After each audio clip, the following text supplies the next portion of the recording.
If any of you lacks wisdom, you should ask God, who gives generously to all without finding fault, and it will be given to you.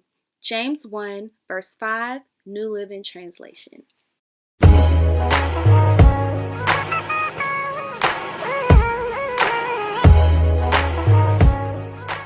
Hey y'all, thanks so much for clicking on today's video. My name is Andrea, also known as Sweetly Dreyah here on YouTube.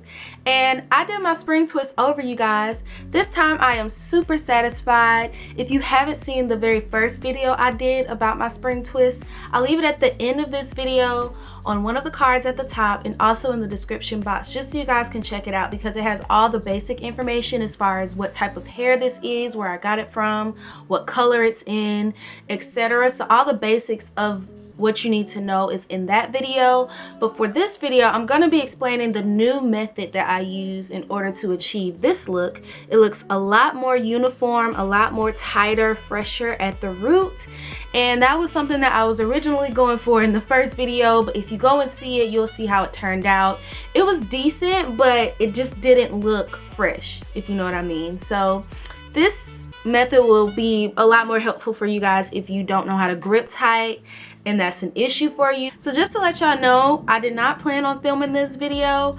At my last braid that I had left, I was like, oh, I should probably film this and show them.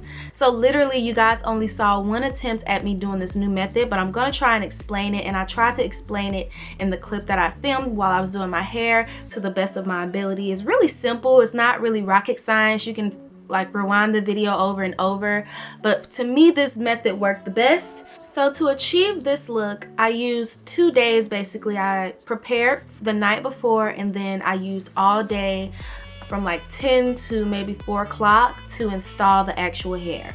So the night before, as far as preparation goes, I had my sister help me plait my hair at the root. So I would take a section, box it off, and then I plaited it halfway down, and I did that for all the sections. As far as preparing my hair, I did slick it down with edge control so that it would have that neat look at the base. I'm unable to do that while installing the hair, so I needed to let this mold and set the night before. So that's exactly what we did. We just put edge control at the base, plaited it down extra tight, and plaited it down halfway, and then I slept on it. And so the next morning, at the root of each plait, I crocheted the hair in so that it would have 2 pieces on one side. The third piece would be my plaited hair, and then I would braid down a little bit, and then I started to twist. It's literally that simple. You guys will see a visual representation in the next clip, but it was easy. I didn't have to grip. It was just pretty much crocheting the hair. So I started doing my hair at 10:30 a.m. and I believe I finished at like 4 o'clock. So it took roughly 6 to 8 hours for me to complete the whole style.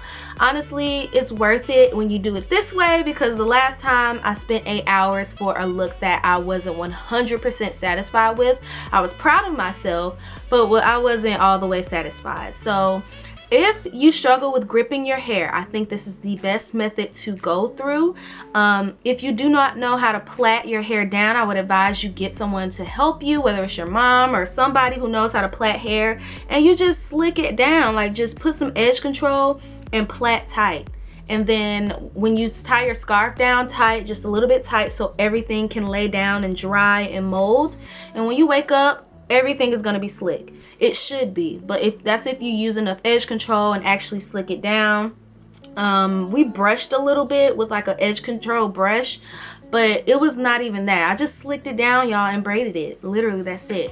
And that braid served as the knot so that I can crochet the hair in. Okay, so enough talking. I hope I didn't miss anything. If I did and you have questions, please leave them in the comment section. I would love to hear from you.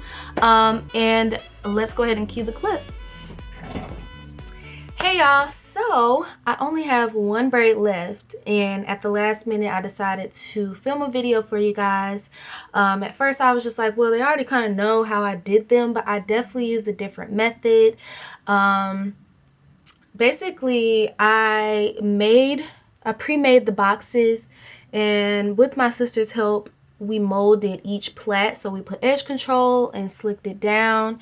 And basically what I did was We braided it down like halfway so that it will be secured. I slept on it, let it mold, and then I used the crochet method where I basically crochet the hair into the braid and then braid down. And it has worked tremendously. It looks tight, it looks neat. And last time, I'm not sure if you guys saw my previous video of my first attempt of doing spring twists, but I couldn't grip my roots like I wanted to, so they didn't look as fresh. But this time around, they definitely look fresh. And I also decided to go shorter. So with this last plait that I have, I'm going to attempt to show you guys how I achieved this method.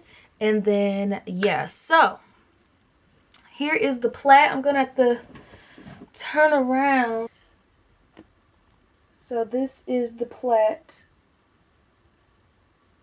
You take a piece of the spring twist hair, it comes like this, and you want to separate it and split it into two. So I use one spring twist like this for each braid, so I don't split them in half and make two pieces like I did in the first video.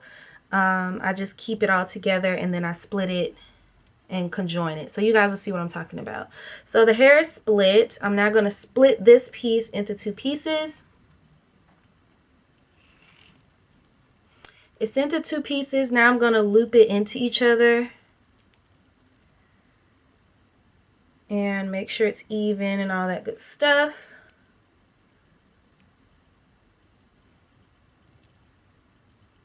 So it's looped. Then you want to take your crochet needle and feed it into the braid at the root. Take the hair and of course perform a regular crochet method of hooking it onto the hair and then sliding it through and taking the needle off. And then you want to pull one of the sides. So now it's in the root of the braid. So since it was braided down, to kind of secure it, I'm going to take a loose braid a little bit. Just a little. I don't want it to, uh-oh, my real hair is getting tangled. I don't want it to unravel, so it's just a little bit, because I'm still going to be braiding at the root too, just to make sure it's extra secure. Okay, so now I'm just going to have my one strand being my actual real hair and the other two strands being the fake hair. And I'm going to braid down just a little. Make sure I'm in view. Braid down. And then once my real hair is back in the middle of these two fake hair pieces, I'm going to split my real hair into two and twist. This has been the easiest method, you guys. The first time I did the spring twist, it took about, the first time I did the spring twist in the video that I filmed for you guys, it took 8 hours. I started at 10:30. I've taken breaks and it's now 5 o'clock. But in total, I would say maybe 5 to 6 hours. So it definitely cut down time. 5 to 6 hours of me installing the hair. But if you want to count me molding my hair, that took about an hour and a half with my sister's help. So technically about the same time, maybe like 30 minutes to 45 minutes shorter, but still in essence it was an easier process. In the last video I got frustrated because I had to keep taking out pieces and things like that, so it became frustrating, but I had no frustration this time around. I put on YouTube, I put on Hulu, and I had a blast putting these in. So now that it's done, I can enjoy them. So just twist it all the way to the end, and then of course you're gonna have some stragglies. I just cut it to where I feel like it'll look good, and that's it, you guys. They are officially done. So yeah, they just look a lot neater, you guys. That was my whole issue, was the fact that they didn't look clean and crisp and I couldn't grip as well. So if you have struggles with that, I would highly recommend this method of molding it overnight and using edge control. As far as the products that I used Shine and Jam, but in the red jar. It's by this person's name. She has like a collaboration with Shine and Jam. This is what they look like in the back. And then this is how long they are. So very long. I basically split.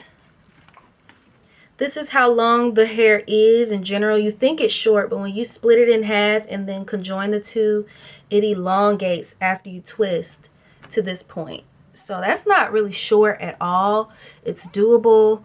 And I feel like for the summertime, this would be well more comfortable. And now I can do all types of styles. How cute. They're cute. So yeah, guys. I hope this video was helpful. It's very quick, very easy. I just wanted to pop in and update you guys on another way, a new way to do your spring twist. I love this length. I think the other ones were cute too, but I just love this length. It gives me corporate vibes. I'm able to go to work and style them up, down, any type of way I want to, versus the long ones. They were kind of long down my back. And they were cute and everything, y'all, but I just think that this style fits me a little bit more, at least this length. So love the length, love the color, everything about it. If you have questions, you guys, please make sure you leave them in the comment section. Like I said before, I invite you to ask questions. I'd love to answer them if I can. And if you also have any suggestions, make sure you leave them down for your other fellow sisters who may be wanting this style and is having trouble. So yeah, that concludes this video. I hope you guys have a wonderful day. Bye.